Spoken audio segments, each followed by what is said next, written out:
Welcome back to Stay In and Stay Safe. I think this is number 12, and this is a miniature watercolour painting. So first of all, I just want to thank all those people that have been sending me pictures and posting them online. I love them. Oh, hello, and thank you. I'm going to show you some of these pictures, okay? This is my friend, one of my friends, Josiah. She's only 7 years old. Look at those chickens. They're brilliant. This is Josiah's as well. Her Elsa picture. She also did, I love all the stars. And the lion as well. She's amazing, doing really well. Thanks for sharing them.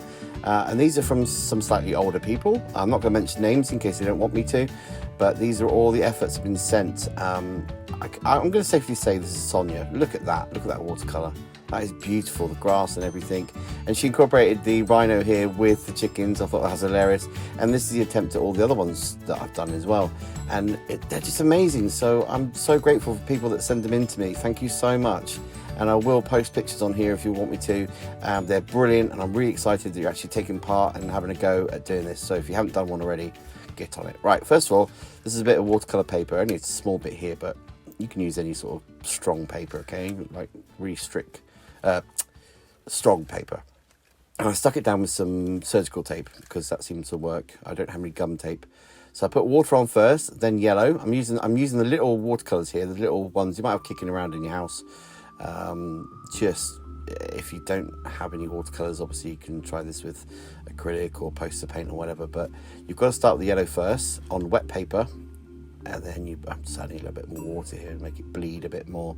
It's all about the bleeding on these little miniature watercolors. So I've got the red, and then I go into the blue.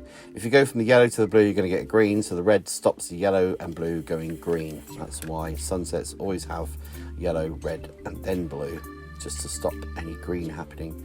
Not always, but just a basic sunset if you're going to do a basic one. So I'm just adding, you've got to wait. I waited about 5-6 minutes, maybe 10 minutes, so it was half dry, because I still wanted this reflection, these are reflections, to bleed into the wet paper. So you can do this when it's still really wet if you want. It doesn't really matter. I'm just using the colours that are in this. I don't even know what these colours are. I think that's burnt sienna and a little bit of burnt umber I've mixed together. The yellow was lemon yellow, I think, and then a crimson, and then a Prussian blue.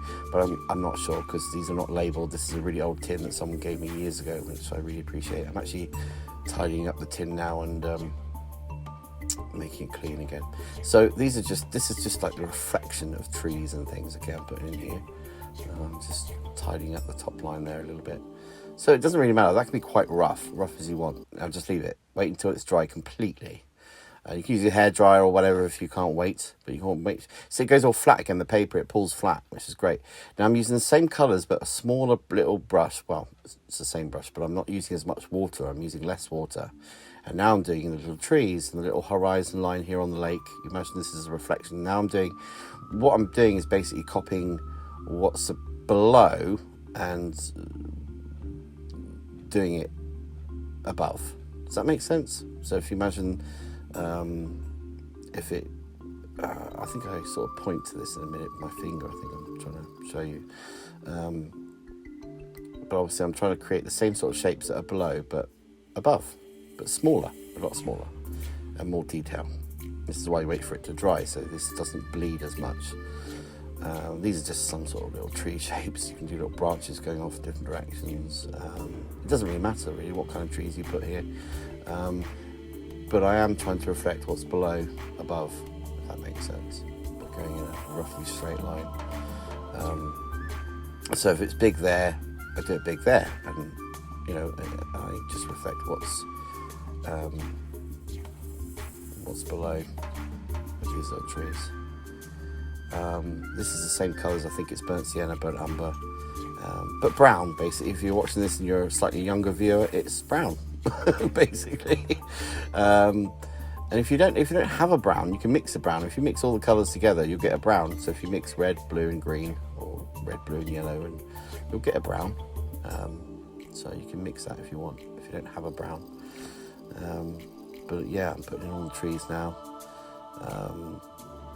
So I'm trying to fill in right to the edge here because I don't know where I'm going to crop the painting yet. I haven't got a nice edge on it yet, so I don't really know where it's going to end. So I go right to the end and I go a little bit further here, and I get a bit thinner and a bit lighter towards the light here. So I get a bit lighter as you go further out. because you don't want it to be too... Oh, no, wait, not yet. I've got to create this. Another little bump of trees. And then it gets lighter. And then it sort of tapers off. I just wipe my brush off there so I don't have so much paint. There you go. So there's just a few little rocks and things there going off to the edge. And that's it. I'm going to add some birds here, using the same colour again, the brown. It's like a little tick. Small and then bigger wing on one side. There you go. 3 little birds. It's quite simple to do. I think at this point I decided to put something... oh, those are the reflection of the birds. I'm not sure they would be there, to be honest. I'm not sure that's right. I think that's wrong. But I put them in there anyway. I decided at this point to use some black and use the brown as well and create a little bit of foreground, but I'm not sure I needed it, to be honest. I could have left it there. That looks okay. So I decided to put some rocks here because I thought I'd had some people standing there. So this is just black and brown, going completely over everything. And again, you know, you don't have to do this part. It's sort of additional, really, if you want to do it or not.